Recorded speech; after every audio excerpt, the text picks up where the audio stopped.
Alors, je ne sais pas ce que vous voyez.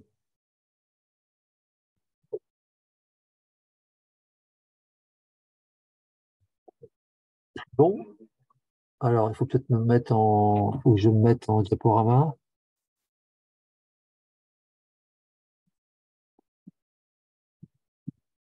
Bon, bah, il veut. Ah, voilà. Est-ce que vous voyez le diaporama?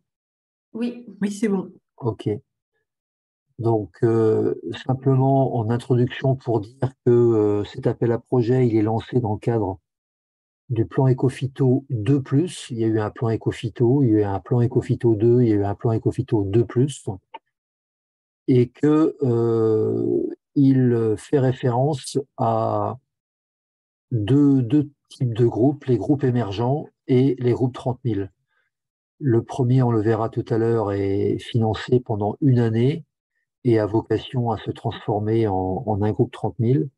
Et les groupes 30 000, on prend des décisions d'aide pour de l'animation pendant 3 ans.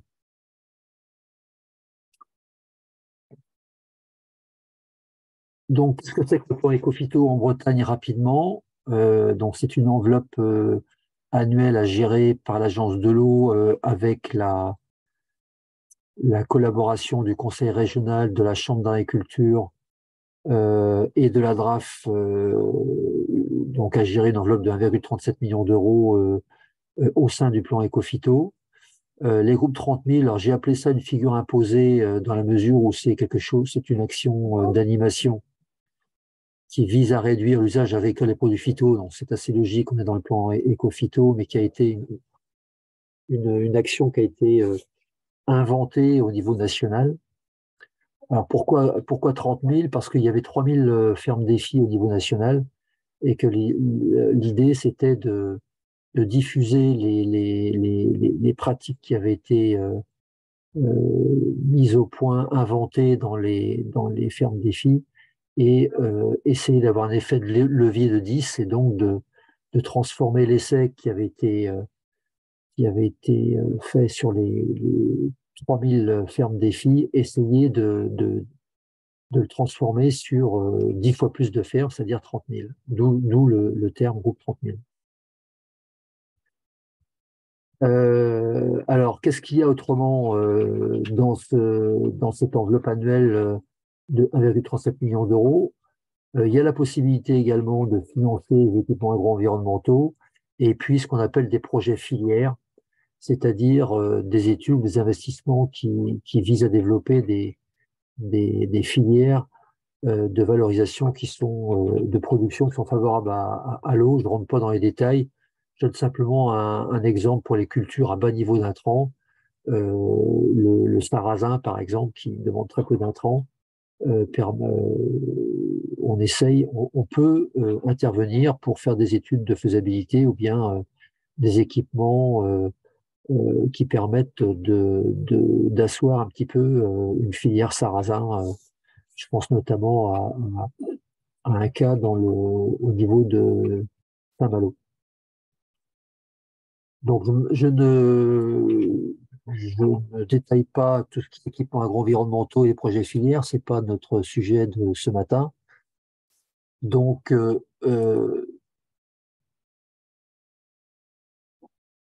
ce tableau vous permet de voir un petit peu comment on suit cette enveloppe annuelle. Donc, tout cela pour dire que cette affaire a démarré en 2017. Donc, vous avez les deux premières lignes qui correspondent aux deux appels à projets qui sont lancés par an pour essayer de financer des groupes 30 000. Donc, ça a démarré en 2017. Donc, vous avez le montant qui a été consacré au financement des groupes 30 000 et puis en dessous, le nombre d'exploitations agricoles. Alors, je suis désolé, on n'a pas complété pour 2020 et 2021. Alors, voilà, je passe rapidement, mais quand même pour dire que quand on fait l'addition des deux lignes, on est parti à 900 000, 2018 500 000, 2019 800, Voilà, puis on est aux alentours de 600 000 depuis 2021 et 2022. Ça n'a pas été un grand succès, puisqu'on a dépensé que 154 000. Donc, c'est ce que je rappelle dans cette diapositive. Donc, on a bien lancé un ou deux appels à projets depuis 2016. Il y a des charges qui sont similaires entre le groupe 30 000 et le groupe émergent. Donc, le groupe émergent, ce sont des groupes qui finalement ne sont pas encore assez mûrs ou assez sûrs d'eux pour se lancer dans un programme d'animation sur 3 ans. Donc, on leur donne une année, on les finance pendant une année pour qu'ils essayent de faire mûrir un petit peu leur projet. Et les groupes émergents, effectivement, ont vocation à devenir des groupes 30 000. Donc, par le biais de ces appels à projets, de cet appel à projet 30 000, on est capable de financer pendant 4 ans un groupe d'animateurs. On peut même reconduire un groupe 30 000. Donc, ça fait, il y a certains groupes qui fonctionnent depuis 2010, depuis 2017, donc qui peuvent être à 5 ou 6 ans d'action d'animation. Donc, important, c'est l'animateur, puisque c'est lui qui donne un petit peu le là et qui doit avoir un certain nombre de compétences pour essayer d'entraîner les agriculteurs, enfin de les animer, de les entraîner vers des pratiques plus vertueuses en matière d'utilisation de produits phyto. Alors, qu'est-ce qu'on finance? Alors, ce sont des actions d'animation qui sont liées à l'utilisation de produits phyto. Je pense que vous avez compris, ça fait au moins 3 fois que je le dis. Ce qui est important de savoir, c'est que c'est hors politique territoriale de l'Agence de l'eau. Alors, c'est important, oui et non. Dans le Finistère, ça l'est, dans les Côtes-d'Armor, moins, parce que tout le département est couvert d'opérations territoriales. Il n'empêche que c'est un financement qui vient en complément de ce qui est fait dans le cadre des contrats territoriaux. Alors, ces actions d'animation, elles sont plafonnées à 40 jours par an pour les groupes émergents et à 45 jours par an pendant 3 ans pour les groupes 30 000. Et ces actions d'animation présentent à la fois un caractère individuel et ou collectif. Alors, on peut mixer les deux dans le cadre de la proposition qu'on fait dans le cadre de l'appel à projet. Alors, voilà, vous avez la carte qui donne par commune le nombre d'agriculteurs engagés dans un groupe 30 000 depuis 2017, année où a démarré le dispositif groupe 30 000. Donc, je ne sais pas si on voit bien sur la carte, mais alors je pense que ce sont les captages prioritaires pour le coup qui sont indiqués sur cette carte.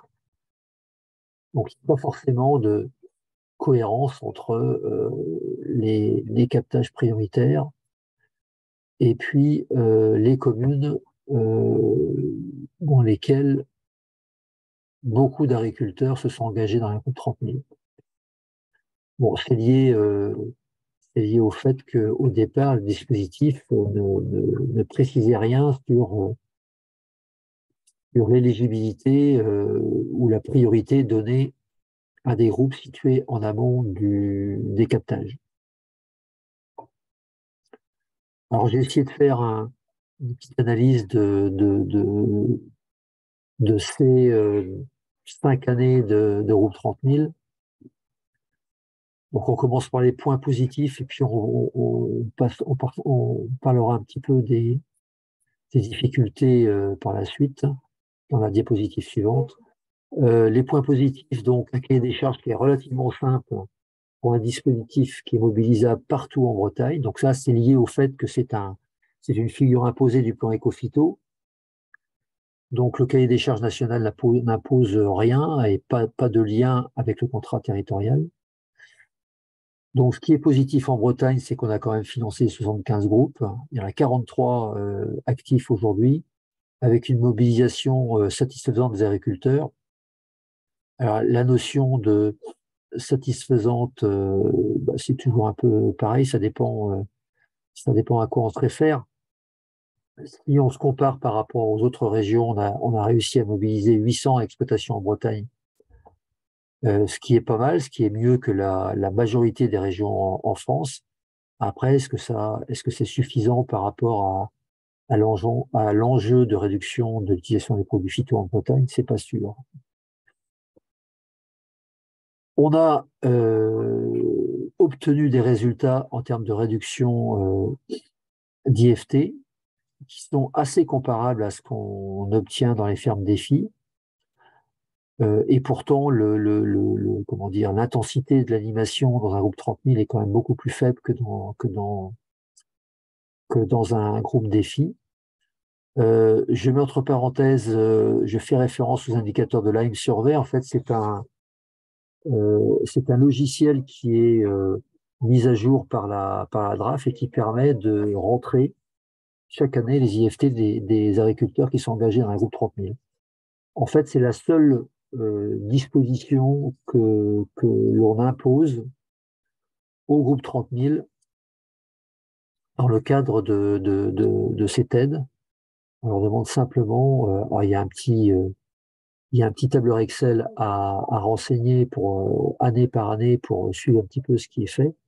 Mais le plus important, c'est cet indicateur de résultats, les IFT qui sont rentrés par l'animateur dans le logiciel Lime Survey, qui est en fait un logiciel générique qui sert un peu à tout, et que la DRAF avec Karine Lacour suit de près. Et nous, à l'Agence de l'eau, on ne verse pas les subventions année par année tant que ce logiciel n'a pas été rempli. Donc, on a une base de données qui est assez exhaustive et qui est bien remplie. Alors, le point positif aussi, c'est des synergies avec les contrats territoriaux. Notamment dans le cahier des charges breton, on impose de faire 3 DPR2, 3 diagnostics de parcelles à risque au cours des 3 ans d'animation, et on essaye de le faire financer par le contrat territorial, de façon, en fait, l'idée c'était de lancer une passerelle entre les groupes 30 000 et puis les contrats territoriaux, de façon à ce que l'animateur de bassin versant soit au courant que groupe 30 000 éventuellement puisse servir de support à l'animation. Enfin, c'était dans la logique de faire de la transversalité. Voilà. Alors, les difficultés du dispositif Groupe 30 000 en matière d'animation, eh bien, ça a bien démarré, pardon, notamment avec les groupes 30 000 animés par la Chambre d'agriculture. Le relais a été pris par les coopératives en 2019. Malheureusement ou heureusement, en tout cas, on ne peut pas faire autrement. En 2020, les coopératives qui avaient commencé à émarger au dispositif n'ont pu, en Bretagne, continuer à animer des groupes dans la mesure où le législateur avait décidé de dissocier le conseil de la vente de produits phyto. Et en Bretagne, toutes les coopératives, et je crois que c'est pareil dans toutes les régions, toutes les coopératives ont fait le choix de conserver le conseil plutôt que, de conserver la vente enfin le conseil lié à la vente de produits phyto. Alors, je suis pas très clair dans ma diapo, excusez-moi, où je corrige ça. En gros, les coopératives ont dit, moi, je préfère continuer à vendre des produits phyto et puis à garder le conseil lié à l'usage immédiat de ce produit phyto plutôt que m'engager dans un conseil plus général et qui vise notamment à réduire l'utilisation des produits phyto. Bon, je pense que vous connaissez le sujet également. Et puis, alors, c'est pas des difficultés passées, mais c'est des difficultés à venir. Les chambres d'agriculture sont mobilisées par le CSP, le Conseil stratégique phyto en 2023 et les années suivantes. Donc, en fait, on se prive d'une force d'animation qui est quand même assez conséquente en Bretagne et ailleurs pour les années à venir.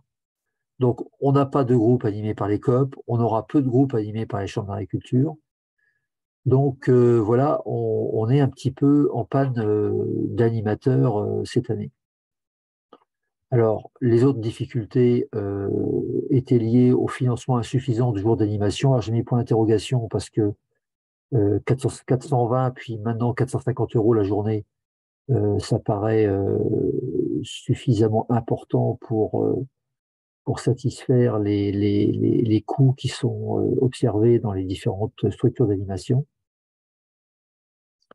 Et on pourra peut-être en discuter après. Et puis, peu de cofinancement, c'est-à-dire le financement de 50% par l'agence de l'eau n'était pas complété par un autre financement, sauf exception, puisque le conseil départemental 56, depuis plusieurs années, le complète à 30%, et puis que, alors j'anticipe sur ma diapositive suivante, le département et la région, cette année, acceptent de cofinancer à 30% également.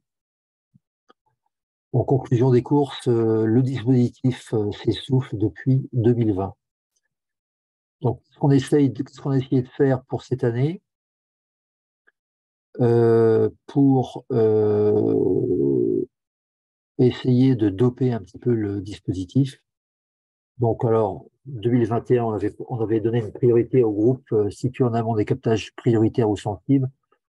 Bon, donc là, cette priorité, on l'a reportée en 2022 et puis on la reporte en 2023.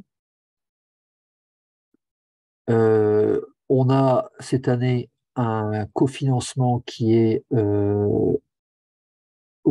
systématique du conseil régional ou des CD22 ou du CD56. Donc, le montant d'aide totale s'élève à 80%, donc 30% du cofinanceur et 50% de subvention de l'agence de l'eau.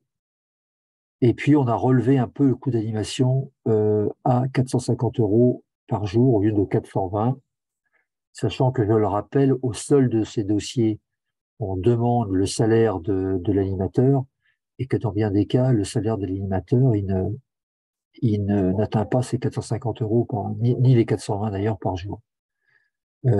Par contre, cette année, on va essayer de mobiliser des bureaux d'études, enfin tous les gens qui sont experts en animation de groupe et en particulier qui connaissent bien les techniques de désherbage mécanique. Et donc là, en termes de prestations, 450 euros par jour, pour un bureau d'études, c'est pas forcément très très grave. Alors la nouveauté quand même cette année, c'est que on a à disposition un certain nombre d'outils pédagogiques et d'aide à la décision qui sont autant de supports possibles pour faire de l'animation autour de la technique de désherbage mécanique, puisque c'est vraiment là-dessus qu'on veut essayer de donner la priorité en rapport avec une situation des groupes sur les captages prioritaires. Alors, de quoi disposons-nous? Alors, on a d'abord un module de e-learning qui a été élaboré par Agrobio 35 et qui porte sur le désherbage mécanique et qui permet d'acquérir les connaissances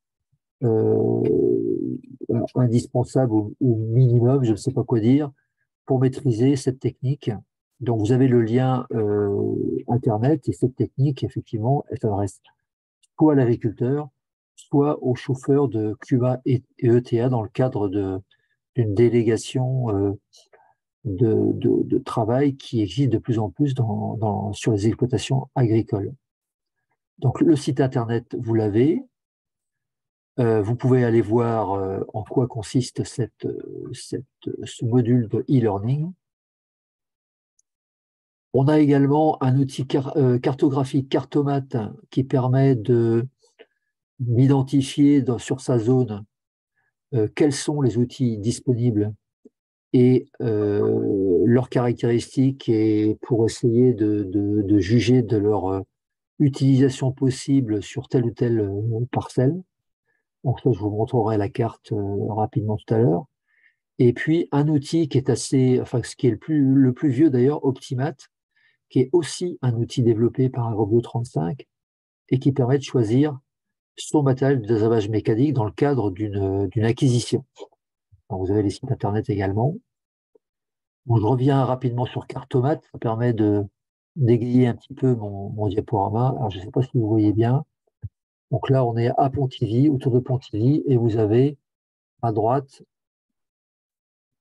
vous avez, c'est un peu connu, ça, ou alors à gauche, hein, à Malguenac, et puis à Guerne, vous avez un petit, pas une petite croix, mais un petit avatar, je ne sais pas si on dit ça comme ça, qui permet de savoir que vous avez sur cette commune un outil de désherbage mécanique et la base de données vous permet d'identifier le type de matériel avec un détail assez poussé de ce qu'il peut faire.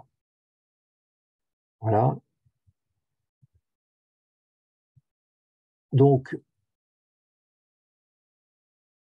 et ce sera ma dernière diapo. Donc, le cahier des charges, il est à consulter. Alors, cahier des charges de l'appel à projet, groupe 30 000 et groupe émergent. Il est à consulter sur les sites internet de la DRAF, du Conseil régional, de la Chambre d'agriculture et de l'Agence de l'eau.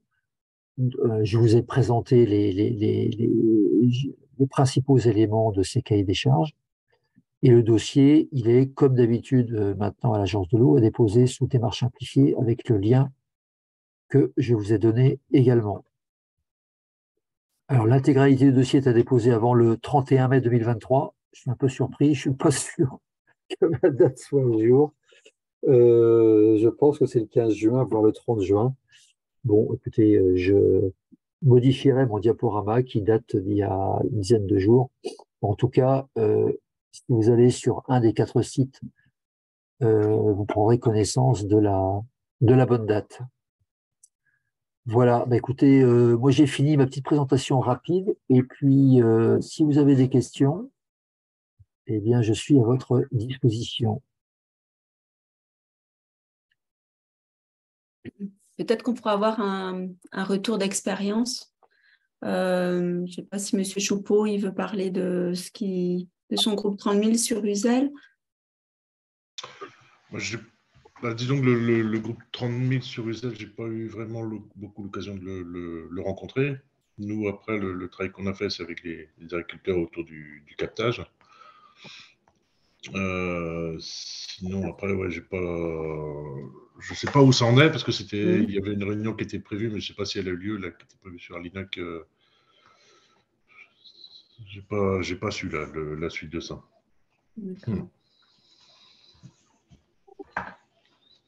Moi, il y avait une question que Céline Kello, là, de Saint-Brieuc-Aglo, m'avait demandé avant la réunion, c'est de savoir si le dispositif sera renouvelé en 2024. Oui, oui, oui. Bon, ça, c'est pas bon signe, hein. Ça veut dire qu'elle n'est pas prête pour déposer un groupe cette année et Voilà. qu'elle va le déposer l'année prochaine. Mais le dispositif sera reconduit en 2024, oui. Mais si le dispositif s'essouffle un peu, est-ce que vous avez envisagé de le revoir, enfin, dans ses modalités ou dans ses... je vois par exemple, moi je sais que les agris, ils seraient peut-être plus intéressés par du financement de désherbage mécanique plutôt que de l'animation.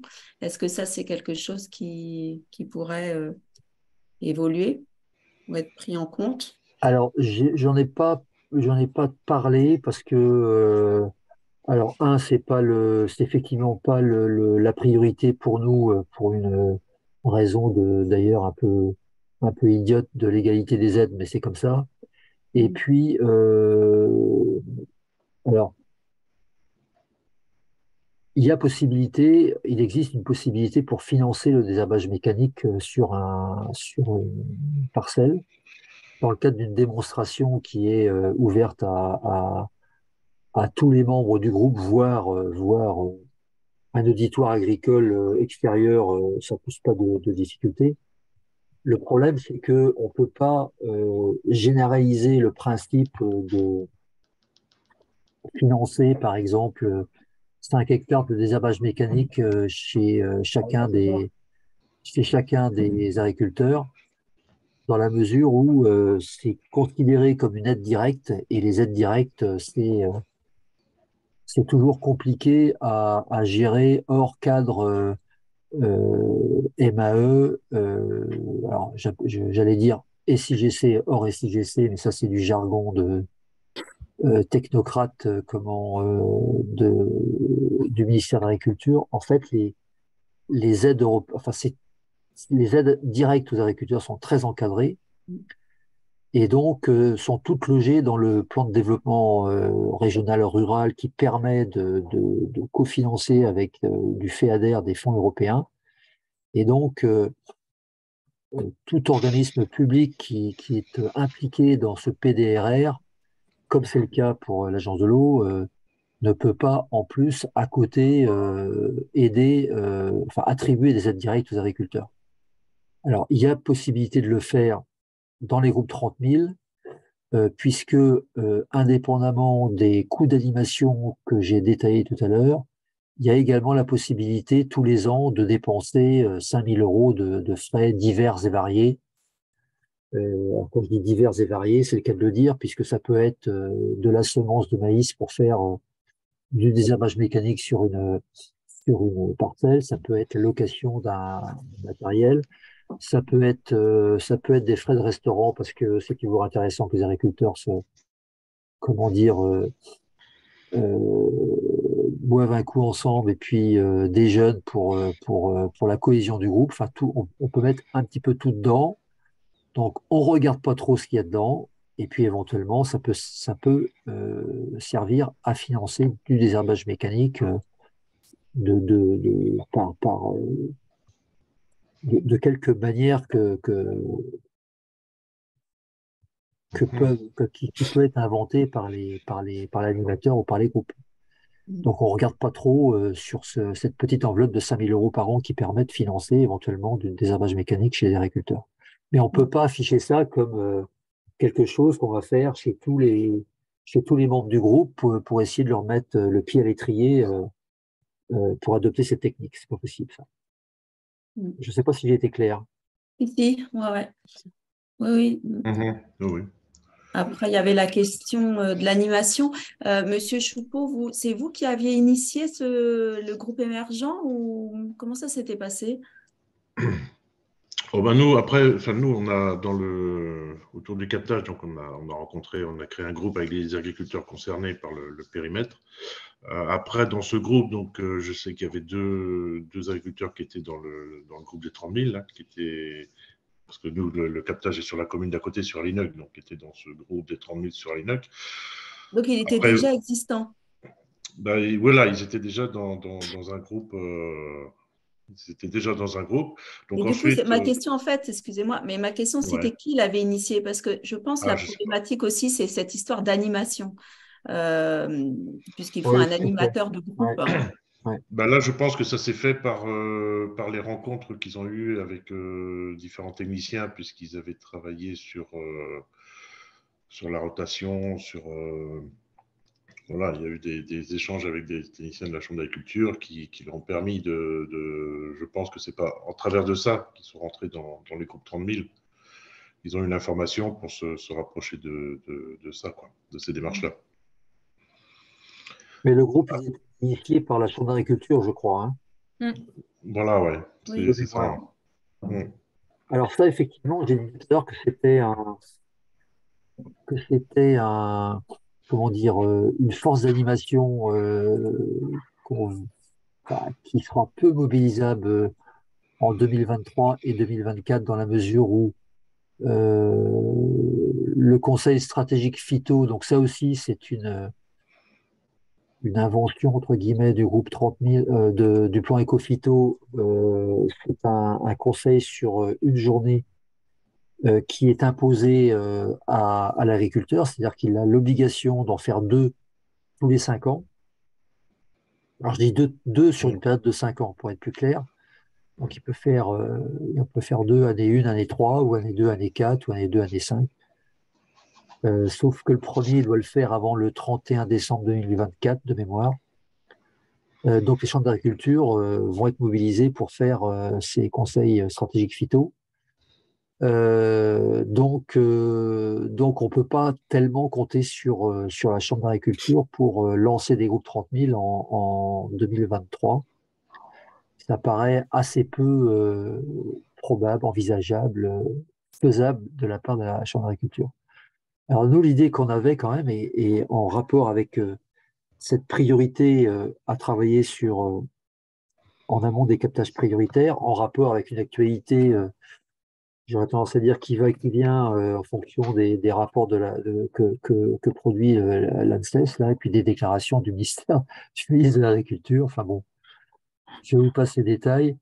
En tout cas, nous, on pensait qu'il était possible de mobiliser des bureaux d'études qui sont qui contiennent en leur sein des ingénieurs agronomes, de façon à essayer de monter des groupes 30 000 à la demande des syndicats d'eau pour essayer d'anticiper un petit peu sur ce qui peut arriver en matière d'utilisation ou pas du S-métolachlore, sachant que c'est quand même une, une contamination qui a et qui continue à poser pas mal de problèmes. Et sachant également que le désherbage mécanique, c'est une façon de ne plus utiliser de métolachlore, notamment prélevé sur maïs, et c'est bien à cette période-là que ça pose le plus de problèmes. Oui, après, pour rebondir sur le désherbage mécanique, bon, on voit aussi les limites, quoi, hein. Vous avez les conditions météorologiques qui, quelquefois, sont un facteur limitant sur cette utilisation. On le voit là en échange avec les agriculteurs, c'est-à-dire qu'ils voilà, ils utilisent autant que faire se peut le désherbage mécanique, mais par moment, ils sont obligés malheureusement de repasser, trouver d'autres formes, de repasser des traitements. L'idéal, là où on se rejoint dans les discussions, c'est de réussir par des opérations foncières, quoi. C'est réussir à faire des opérations foncières qui, en fait, libèrent ces périmètres de tout traitement et qu'eux puissent éventuellement retrouver ailleurs un foncier exploitable en remplacement, quoi. Et Ouais. c'est par là qu'on a les meilleurs résultats, parce que c'est là où est un peu la limite du système, quoi. C'est-à-dire que ça, c'est une comment dire, stratégie qui est efficace et qui porte ses fruits rapidement quand on est sur un captage d'eau souterraine avec peu d'agriculteurs. Quand on est sur l'Arguenon, c'est un peu plus compliqué, étant donné le nombre d'agriculteurs qui sont concernés. Alors, la discussion me fait penser la discussion à l'instant, et puis celle dont on parlait également en termes de financement du désherbage mécanique, me fait penser à un retour d'expérience qu'on a sur Eau du Pays, avec Eau du Pays de Saint-Malo, sur la retenue de Beaufort avec les PSE. Alors, je ne veux pas retourner le couteau dans la plaie, hein, Marie-Christine, puisque le PSE sur l'Arguenon n'avait pas été retenu. Mais sur la retenue de Beaufort, en fait, le PSE permet alors pour le coup, de financer du désherbage mécanique dans le cadre d'une aide qui est attribuée aux agriculteurs et qui dépend finalement de ce qu'ils ont réussi à faire en termes de surface désherbée mécaniquement. Et on a des résultats qui sont intéressants. Donc effectivement, la meilleure solution consisterait à financer directement le désherbage mécanique, et on s'aperçoit que quand on paye les agriculteurs pour le faire, bah, ils le font tout simplement, et que ça peut marquer assez vite la qualité de l'eau. Par contre, c'est vrai que les groupes 30 000, on n'est pas dans ce dispositif PSE, on est bien sur des dépenses d'animation avec la petite souplesse que j'ai évoquée tout à l'heure, mais on peut pas aller au-delà. Je peux témoigner pour le bassin versant de l'Arguenon sur ce qu'on a fait et ce qu'on souhaite faire. Sur le bassin versant de l'Arguenon, comme tu l'as rappelé, nous, on avait remarqué sur le terrain que les agriculteurs, en fait, ce qu'ils souhaitent pour évoluer au désherbage mécanique, c'est des aides directes. Voilà. C'est pour ça qu'on avait déposé un dossier PSE, mais tu l'as dit, on n'a pas été retenu. Donc, du coup, on avait répertorié toutes les CUMA du territoire du bassin versant, les CUMA et les ETA, il y en a 60 à peu près. On les avait rencontrées, elles nous avaient dit qu'elles étaient intéressées pour former soit leurs chauffeurs ou leurs salariés au désherbage mécanique. Et c'est ce qu'on a fait grâce à un appel à projet de l'Agence de l'eau en 2021, où on a accompagné la moitié des ETA et CUMA du bassin versant de l'Arguenon. Et depuis, au travers du contrat territorial, on continue à faire des piqûres de rappel auprès des ETA et des CUMA qui nous le demandent, et puis les nouvelles ETA et CUMA qui sont équipées. Donc on arrive à peu près à 40 ETA et CUMA auxquels il a été apporté un conseil en désherbage mécanique, parce qu'il y a quand même pas mal d'exploitations qui délèguent le désherbage mécanique et d'autres travaux aux entreprises de travaux agricoles et au CUMA. Donc ça, on essaye. Et sinon, il y a aussi des agriculteurs auxquels on apporte un conseil individuel via le contrat territorial. Ouais. Mais on s'est retrouvé avec tous les collègues des bassins versants de l'Est des Côtes-d'Armor l'an dernier, que ce soit la Haute-Rance, Rance, Saval, Falin-Guilfort, la Fresnay, le Gouessant, Frémur, Bête-Bossé et l'Arguenon. Et on s'aperçoit que on a au total, on a plus d'exploitations qui nous demandent du suivi que ce qu'on peut fournir en conseil. Parce qu'on a 10 conseillers agronomie de la Chambre d'agriculture qui peuvent faire le travail. Au niveau du GAB, c'est plus anecdotique.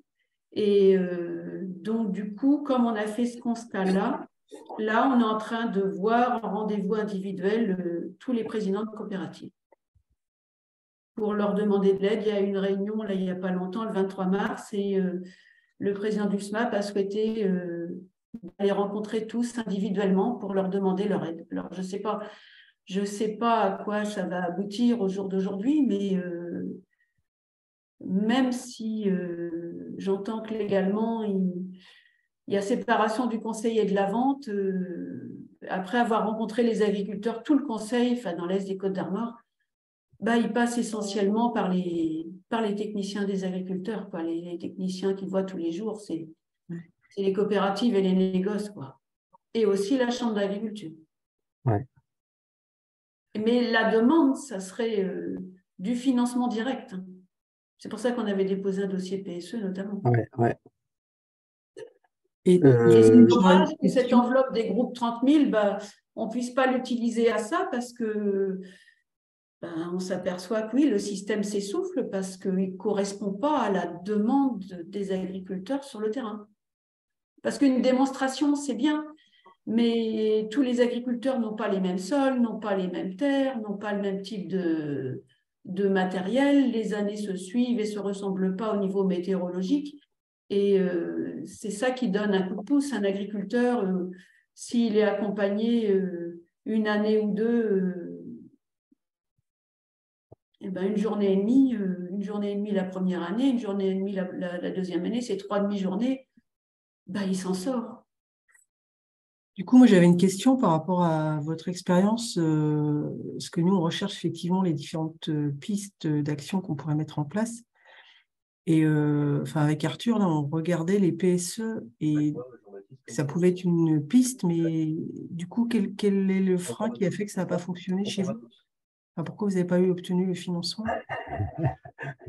Vas-y, Marie-Christine. Demandez à Yvan. La question on n'a pas retenu, on a travaillé pendant 6 mois à élaborer un dossier, on n'a pas été retenu, on a pris acte. Comment il s'appelait déjà? J'ai oublié son nom. Il est toujours présent, il fait toujours partie de l'équipe Tom Bourru. Il n'a pas travaillé tout seul, on avait travaillé avec le président du SMAP, le président de la Clé et 2 agriculteurs avec qui on travaille depuis des années, dont un élu de la Chambre d'agriculture qui a un outil de désherbage mécanique qu'il utilise et le deuxième qui faisait appel à une ETA pour l'utiliser aussi. Donc, il l'avait déjà pratiqué. Ouais. Et puis, avec aussi un vice-président de PCI en charge de l'environnement de l'Amballe-Terre-et-Mer. Et le dossier n'a pas été... le PSE de l'Arguenon a été le premier dans la liste des dossiers qui ont été refusés, c'est-à-dire tous ceux qui sont arrivés avant ont été pris. Et puis l'Arguenon, c'était celui enfin, c'était le premier qui n'a pas été accepté. Donc tout ça pour dire que ça s'est joué à rien. Mais malheureusement, le problème des PSE, c'est que on a lancé un appel à projet en 2020. On avait une enveloppe bassin qui avait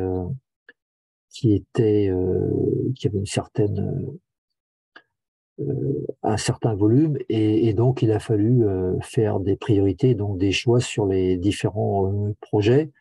En 2022, on a relancé un appel à projet, mais là pour le coup, il était fléché belge verte, et c'est pareil, on avait une enveloppe qu'il a fallu essayer de distribuer de la façon la plus pertinente, alors plus pertinente qui soit. Ça fait toujours des heureux élus et puis des gens qui sont déçus. Et c'est vrai qu'en 2020, sur l'Arguenon, c'est un peu dommage qu'on n'ait pas réussi entre guillemets, sauver ce projet, puisque, je le répète, hein, c'est le premier qui a été refusé de la liste. Bon, ça peut passer comme ça. Euh, Il y les aura de nouveau, PSE, comment?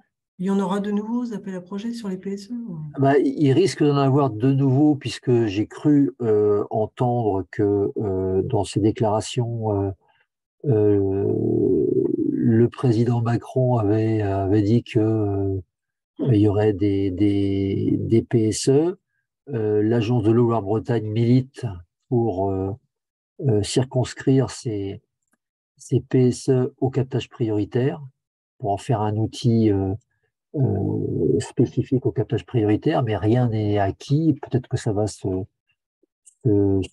comment dire, les choses vont s'éclaircir peut-être en fin 2023, début 2024. Le moment où on appelle un projet groupe 30 000, il sera passé. Donc, Ouais, du coup, mais ouais. ouais, aujourd'hui, j'essaye de vendre mon appel à projet gros 30 000, ce qui peut d'ailleurs être un bon tremplin Ouais, c'est ce que je me disais. pour des PSE Ouais. derrière, quoi. C'est-à-dire Essayer de lancer une dynamique et qu'après, lancer une dynamique sur le désherbage mécanique, et puis peut-être passer à des PSE derrière qui permettent effectivement, et ça répond à la question de tout à l'heure, d'attribuer des aides directes aux agriculteurs pour faire du désherbage mécanique, Mhm. à l'image de ce qui est fait par ou du pays de Saint-Malo, qu'est-ce qu'il y a encore? Il y a Vilaine-Amont, et puis il y en a un autre, Dinan Agglomération, qui le fait également, qui fait un peu de désherbage mécanique. Voilà. Il y a eu des contacts de prix avec les bureaux d'études qui sont en capacité là, de prendre le relais de la Non, CRAB ou des autres organisations ou pas? non. Parce que ça veut dire que à l'échelle des Côtes d'Armor, il y a quand même des maîtres d'ouvrage, notamment sur le secteur de l'UDAC communauté, où on a pas mal de petits maîtres d'ouvrage qui correspondent à des communes.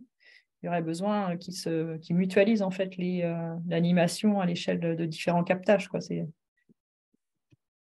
Il faut quand même une structure relais pour les aider à monter répondre au cahier des charges et tout ça. Je pense que ce n'est pas forcément évident sur tout le territoire des Côtes d'Armor. Ouais, j'en conviens. Surtout J'en sur la conviens, partie. sachant que la principale difficulté, effectivement, c'est d'identifier une structure d'animation. Mm. Alors, la principale difficulté, à égalité avec la mobilisation des agriculteurs sur le terrain, il suffit pas de le dire pour y arriver, mais en amont des captages prioritaires, il y a quand même, je pense que il y a une sensibilité plus grande sur ces histoires de S-métolachlore qu'ailleurs. Je parle au niveau des agriculteurs et des élus aussi, mais bon, le groupe 30 000, c'est un animateur et des agriculteurs qui acceptent effectivement de passer un peu de temps ensemble pour travailler sur le désherbage mécanique. Et là, du coup, j'avais une autre question là, par rapport à l'appel à projet jusqu'à fin juin. J'ai un peu raté le début parce que j'ai eu un petit coup de fil tout à l'heure. Et pour déposer, en fait, si on n'a pas encore d'agriculteurs vraiment Décidé. quelles sont les conditions pour pouvoir le déposer? Parce que c'est très court, en fait. Alors, l'appel à projet est ouvert depuis le 15 janvier. Oui. Le cahier des charges, j'ai dit tout à l'heure, il n'est pas très compliqué ni difficile à remplir. Alors après, c'est moi qui le dis, hein, c'est peut-être à regarder quand même. Et puis, alors on peut pas non plus laisser l'appel à projet ouvert ad vitam aeternam, enfin toute l'année, puisque en fait tout ce qui n'est pas consommé par l'appel à projet groupe 30 000, ce qui n'est pas consommé pour aider au matériel de désherbage mécanique, est transféré vers la mesure, alors c'est la mesure du PDRR qui s'appelle CAB, la conversion à l'agriculture biologique. D'accord. Alors là, c'est pareil, c'est-à-dire, alors ça c'est fait début août pour éviter de perdre de l'argent, c'est-à-dire, nous on a une ligne agricole, une 18, dans lequel il y a cette enveloppe éco-phyto et tout ce qui n'est pas consommé pour éviter que ça soit reversé au pot commun de l'agence de l'eau, que ça parte pour faire je ne sais quoi. Fin août, on arrête les compteurs et on dit le reliquat de l'enveloppe annuelle éco-phyto de 1,37 million d'euros, on le bascule vers la mesure conversion à l'agriculture biologique qui, comme chacun sait, est la meilleure mesure qui soit pour éviter d'utiliser des produits phyto. Mais tout le monde sait également que cette année, les conversions, ça risque d'être, enfin, on risque d'en avoir beaucoup moins que les années précédentes. Donc, c'est aussi une des raisons pour laquelle on essaye de doper un petit peu notre dispositif au groupe 30 000. Alors, il est complémentaire aussi avec les appels à projets du conseil régional qu'il lance pour aider le matériel de désherbage mécanique, donc tout ce qui est herse, bineuse, etc. On aide aussi, dans le cadre de cette enveloppe éco-phyto, à 40% dans le cadre des appels à projets qui sont gérés par le conseil régional. Mais je comprends bien, et le retour d'expérience sur Saint-Malo le montre bien, hein, que le PSE, en rémunérant directement les agriculteurs pour faire des herbages mécaniques et à concurrence de ce qu'ils font, est un outil qui apparemment, dès la première année, peut donner des résultats. Du coup, après, est-ce que le risque, c'est pas que quand le financement s'arrête, qu'ils repartent sur du conventionnel? Est-ce que, par votre expérience, vous avez vu de réels changements au niveau de l'exploitation? C'est-à-dire qu'après le financement, est-ce qu'ils maintiennent le désherbage mécanique ou vraiment le changement de pratique dans leur exploitation? Alors, on ne sait pas, et puis je vais vous répondre de façon un peu... enfin, certaines agences de l'eau ont mis en place des PSE depuis plus longtemps que nous.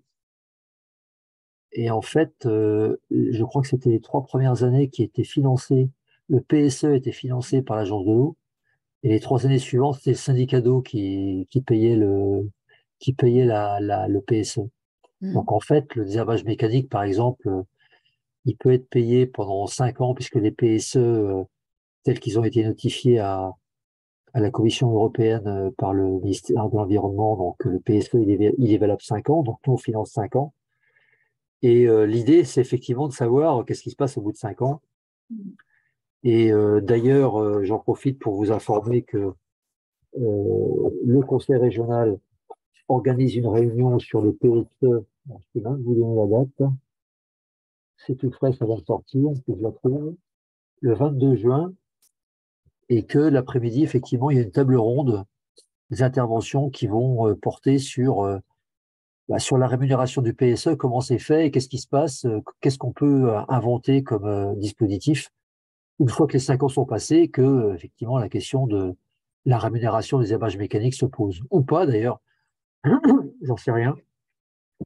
Peut-être que la pratique a tellement de vertu qu'elle s'imposera d'elle-même et simplement parce qu'elle ne coûtera pas forcément beaucoup plus cher à l'agriculteur. Bon, je ne sais pas si on en est là encore, mais en tout cas, la question sera posée au cours de cette table ronde du 22 juin.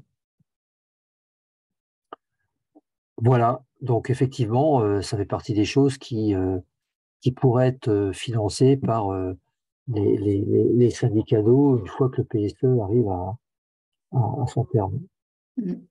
Bon, on fait un peu de politique fiction, mais on n'est pas là encore. Pour l'instant, on essaye comment dire, de faire la promotion du désherbage mécanique et de limiter l'utilisation de métaux à chlore. Oui, parce qu'on est bien sur des désherbages mixtes, en fait. Hein. Comme disait M. Choupeau, le désherbage 100% mécanique, je crois que ça ne fonctionne pas. Enfin, même la Chambre, ils nous disent qu'en fait, ce n'est pas possible. Hein. Bah, Grosbio 35 dit le contraire. Hein, donc, ah ouais, mais... Alors, peut-être aussi par nécessité, parce qu'un bio ne peut pas utiliser de produits phyto, donc il ne peut pas faire autrement. Le désherbage mécanique. Alors, je reviens aussi sur le retour d'expérience du pays de Saint-Malo. Vous pouvez appeler d'ailleurs Bérangère Renache, l'animatrice, qui pourra vous envoyer un diaporama là-dessus. On voit bien que quand on fait le point sur la qualité de l'eau, il y a moins de métaux à chlore et il y a plus de nicosulfuron. Donc on voit bien effectivement que il y a une substitution entre le métaux à chlore et le nicosulfuron. C'est-à-dire que les agriculteurs font un passage, éventuellement un deuxième, voire un troisième, mais pas tous. Et donc il y a toujours cette comment dire, tentation de la substitution de molécules. Pour autant, ça règle le problème du métaux à chlore, et pour autant, on voit quand même que la pratique, elle est adoptée de façon beaucoup plus volontariste, beaucoup plus rapide qu'ailleurs. Donc, ce qui montre que le PSE fait bouger les lignes quand même. Et le PSE rémunère d'autant plus qu'il est capable de rémunérer un passage, comme il est capable de rémunérer 2 passages, comme il est capable de rémunérer 3 passages. Et donc, quand on a fait 3 passages, en principe, on n'a pas utilisé de produits phyto. Mais le discours de la Chambre d'agriculture, bon, il est... enfin, justement, je pense qu'il finit par nuire aussi à la diffusion de la technique sur le terrain, c'est-à-dire le message, il est un petit peu flou. Et bon, effectivement, il peut permettre à certains agriculteurs de s'engager en disant, bon, bah, si ça ne marche pas, tu pourras faire un rattrapage chimique derrière. Mais il tend aussi un petit peu à décrédibiliser la technique qui est quand même maîtrisée par les agriculteurs bio. Donc, moi, quand j'écoute AgroBio 35, eux, ils pensent que c'est pas complètement déconnant de penser que dans le 35, à l'horizon 5 ans, 5-6 ans, on pourrait désherber toutes les surfaces en maïs. Mais ça nécessite un savoir-faire, c'est évident. Voilà. La solution de facilité, c'est de mettre un coup de produit phyto, ça c'est clair. Donc attention au discours de la Chambre d'agriculture.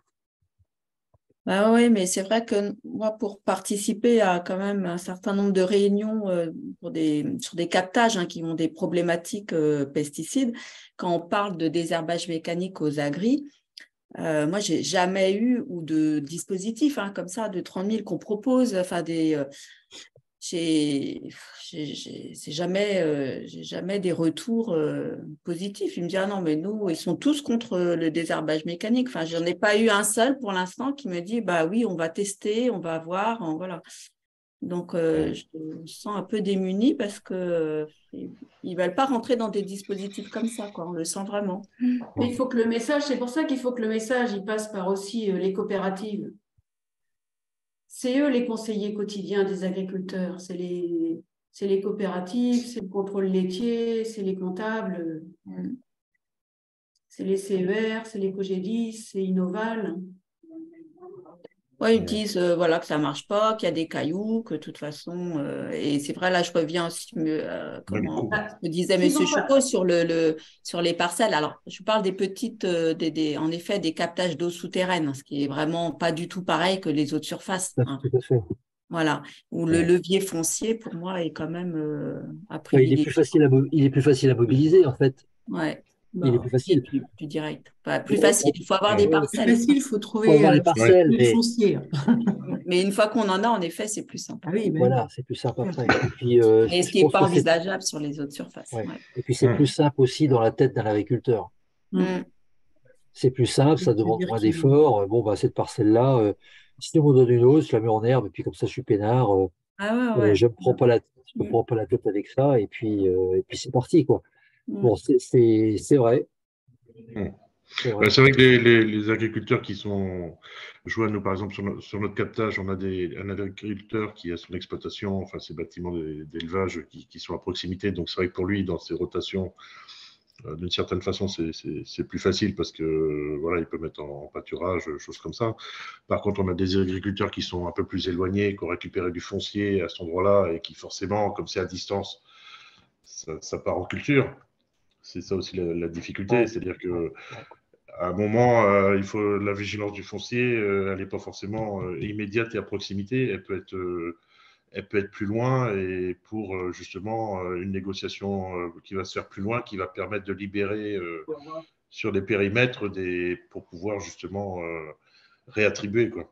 Enfin, faire des échanges mais il faut avoir une vision un peu plus large du périmètre pour réussir à faire cette transaction, quoi. C'est un ouais. travail de longue haleine, hein, Ouais. ça Oui, j'en ai oui, tout à conscience. fait, tout à Mm. fait. Bon, on est parti sur des comment, sur des comment, sur des discussions sur le fond du dispositif que je comprends bien. Après, est-ce que vous n'avez pas la possibilité quand même d'identifier des prestataires qui pourraient essayer de, je sais pas, et en fonction des contacts que vous avez sur le terrain, de monter, alors peut-être pas des groupes 30 000, mais des groupes émergents, par exemple, pour une année, à partir de cette année?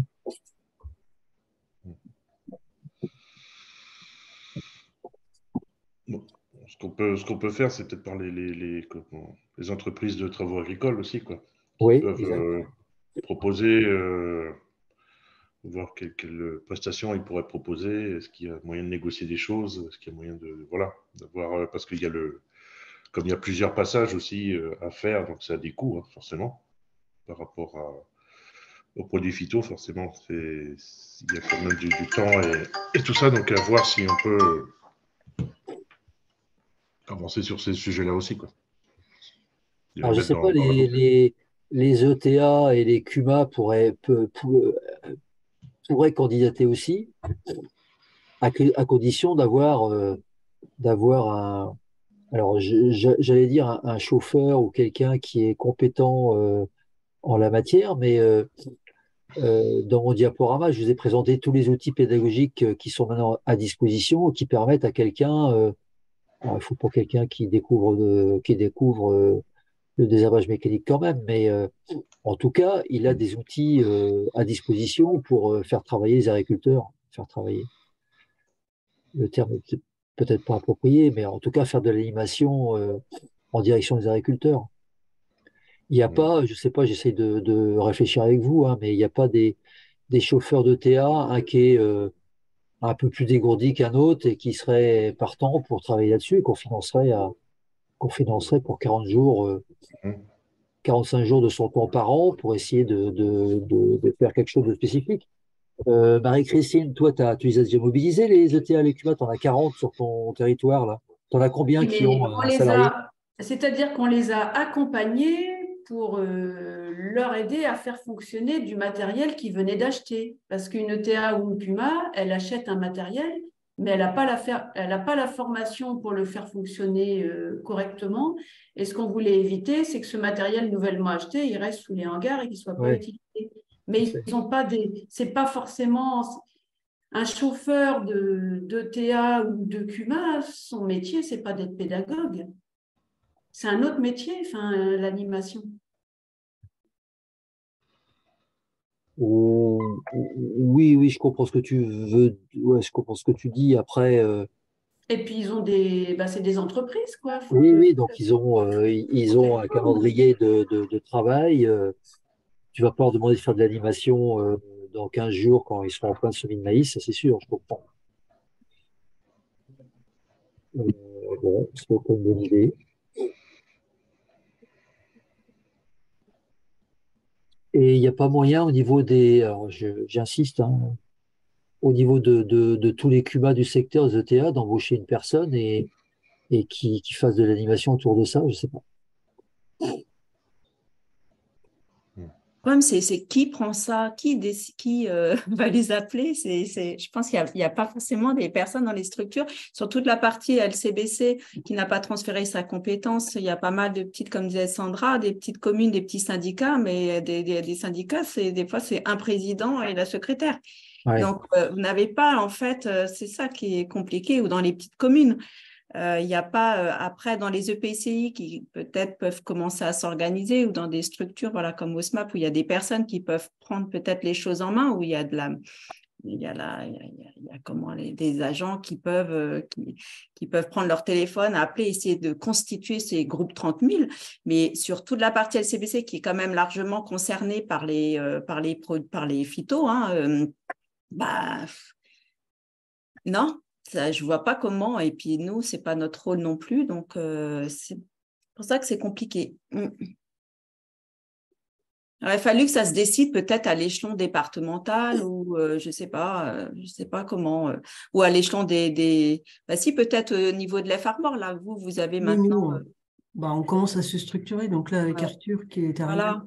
Ouais, dans les EPC qui se structurent, mais il n'y a pas toujours les compétences, les personnes qui vont être disponibles pour faire ce travail-là, quoi. Et en tout cas, sur le secteur sud département, il n'y a pas. Après, c'est en lien quand même aussi avec les actions dans les contrats territoriaux. Donc, il y a peut-être de l'animation à ce niveau-là qui peut aider à engager Ouais, mais dans les contrats de territoire, il n'y a pas la personne non plus. Alors, il peut y avoir, enfin, Mais… il y a une certaine Ils sont concurrence, pas hein, dédiés. moi, je le constate, c'est pas la première fois avec Mais les ça, actions d'animation qui sont financées dans le cadre des contrats, mais dans le cadre des contrats, dans la majorité des cas, il n'y a pas de concentration des efforts d'animation en amont des captages. Alors, il y en a, ça peut arriver, enfin, ça peut arriver. Nous, on essaye aussi de tendre vers ça. Mais quand on fait le tour des contrats, on n'a pas forcément plus d'animation en amont des captages sur les herbages mécaniques que sur l'ensemble du contrat. Et comme nos contrats, nous, ils sont de plus en plus gros et de plus en plus grands, puisque à chaque fois, c'est plus de 500 km², eh bien, on perd un peu cet effet de priorisation sur les captages prioritaires. Donc, c'est pour ça qu'on essaye de contrebalancer un petit peu cet effet de dilution des gros contrats en essayant de prioriser les groupes 30 000 sur les captages d'eau potable.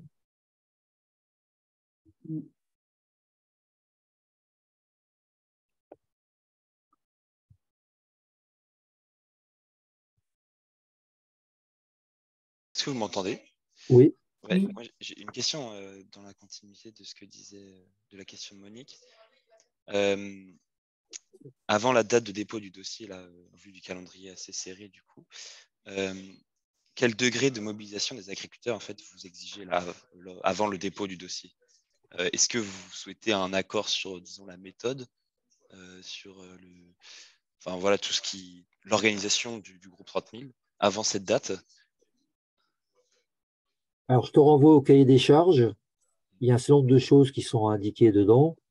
En pratique, nous, tel qu'on peut le voir dans le cadre de l'instruction du dossier, un dossier groupe 30 000, c'est un animateur avec un CV, avec des gens qui, j'ai regardé les quatre candidatures qui ont été déposées là, qui sont des gens qui ont un peu de bouteille, là, ce qui change un petit peu de ce qu'on avait vu par le passé, qui ont facilement 10 ans d'expérience et donc qui sont assez expérimentés, je pense, à la fois techniquement et puis en termes de technique d'animation, là, pour rebondir sur ce que disait tout à l'heure Marie-Christine. Et puis, c'est un groupe d'agriculteurs dont il est fait la description dans le dossier et qui a, comment dire, qui s'est déclaré d'accord pour travailler ensemble via une réunion où tout le monde a émargé, tout le monde est d'accord, tout le monde a mis son accord. Alors, ça peut être 5 agriculteurs pour un groupe émergent, c'est un peu plus pour un groupe 30 000, mais ça dépasse jamais la quinzaine d'agriculteurs ou 12-15 agriculteurs, de façon à travailler correctement. Donc, c'est simplement ça, hein. C'est des agriculteurs qui sont d'accord pour travailler sur le désherbage mécanique et d'autres choses aussi, parce que j'insiste beaucoup sur le désherbage mécanique ce matin, parce que c'est effectivement la priorité de l'appel à projet, mais il y a il y a d'autres moyens de limiter l'utilisation des produits phyto, les fameux leviers agronomiques divers et variés, l'allongement de la rotation, etc., etc. Donc, tout ça fait partie d'un programme d'action qui est défini par l'animateur et qui est en quelque sorte validé par les agriculteurs. Je ne sais pas si je réponds à la question à peu près quand même. Ouais. Mais ça reste quelque chose qui est décrit de façon assez pas succincte. C'est pas l'objectif, c'est pas de remplir du papier, hein, c'est bien de financer de l'action de terrain. Donc c'est pour ça que sur le cahier des charges, je disais tout à l'heure qu'il est assez simple, c'est-à-dire on demande pas à l'animateur autre chose que son CV et puis pour voir un petit peu s'il est expérimenté en matière d'animation agricole, mais pas de rentrer dans le détail comme ça peut être fait par exemple pour les fermes défis.